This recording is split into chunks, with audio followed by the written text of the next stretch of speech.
افغانستان کرکټ بورډ د افغانستان کوچ جوناتن ټروټ کانټریکټ چې کوم دی یو کال نور هم سیوا کوجی په څه وجه باندې سیوا کو جوناتن ټروټ په سربراهۍ کې افغانستان ټیم کمې کارنامې سره انجام کړي دي د افغانستان بورډ حواله سره هم څه اهم ډسکشن دی چې په دې ویډیو کې کوو ویډیو خپل هم مکمل وګوري او د افغانستان کرکټ فینس چې څومره هم دي نو غي ویډیو مخکې ملګرو سره ضرور شریک کړئ تاسو له معلومه په تیر شوی ورلد کپ کې د افغانستان کوچ چې کوم هغه جوناتن ټروټ تاسو چې په سکرین باندې ښکاري دا یو ډېر ښه کلاډي د خپل وخت جی خو اوس کوچینګ دنیا کې چې د قدم کې خل نو خپل کوچینګ چې کم د سکلز دي هغه هم خلکو له شو کړی چې ما سره د کوچینګ سکلز هم شته د په سربراهۍ کې په تیر شي ورلد کپ 2023 کې چې کم او ډی ورلد کپ په انډیا کې شو په دغه ورلد کپ کې د افغانستان ټیم انګلند له هم شکست ورکړو استرالیا ته هم یو ټف ټایم ورکړو چې بیا میکسویل په یوازې میچ وګټلو پاکستان نه هم افغانستان میچ ګټلو نو که مطلب د افغانستان ټیم په یو سټریټ لار باندې په یو خلار باندې روان شو او د ګټې په لار باندې روان شو نو اوس د تیر شوی اتلس میاشتو کې د دې کوچ پرفارمنس چې کوم ډیر زبردست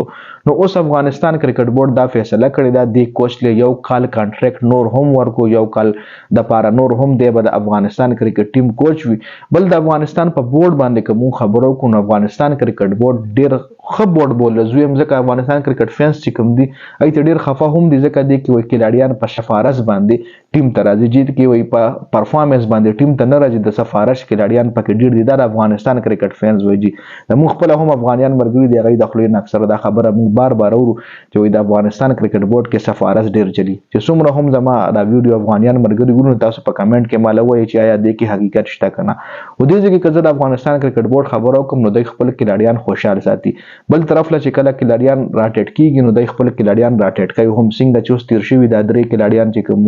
د راټټ کړه نوین الحق او مجيب او فضل حق فاروق چې هغه افغانستان کرکټ بورډ لوي چې موږ له تاسو سنټرل کانټریکټ مرا کوي موږ ریلیز کوي موږ په کانټریکټ باندې ساين نه کوو موږ بلې ګونه کوو او چې کله د تاسو موږ له ضرورت کله د افغانستان کرکټ بورډ یا د ټیم ضرورت نو موږ به تاسو له اویلیبل یو خو موږ له سنټرل کانټریکټ مرا کوي جی نو هغه ټایم کې افغانستان کرکټ بورډ په غي باندې بینو لګولو دوه کاله لیګ کرکټ په بن کو یو کال په خپل انټرنیشنل کرکټ بن کو نو راکاږي کې لړیان ټټ کوي هم خو ډیر افغانستان کرکټ فینس چې کوم دی ته خفه هم په دی وجه دي چې دی کې شفارش ډیر زیات چلی یو چې دی کوم چیف سلیکټر دی داغه نوم زما د ذهن نه وته داغه حواله سره هم ډیر مرګري هغه نګیله کوي چې د ټیم د داسې کلاړیان راولي چې داغه شفارش ډیر وي داغه پرفارمنس نه وي نو خو افغانستان کرکټ بورډ افغانستان چې څومره هم د کرکټ فینس دی له ډیټیل سره پته وي چې آیا شفارسي پکې کم کلاړي دی یا په حقیقت کې دی چې کوم چیف سلیکټر دی په شفارش کلاړیان راولي کنه او د افغانستان کرکټ فینس له ضرور پته وي چې کم کسان افغانستان کرکټ بورډ فالو کوي په افغانستان کې اوسېږي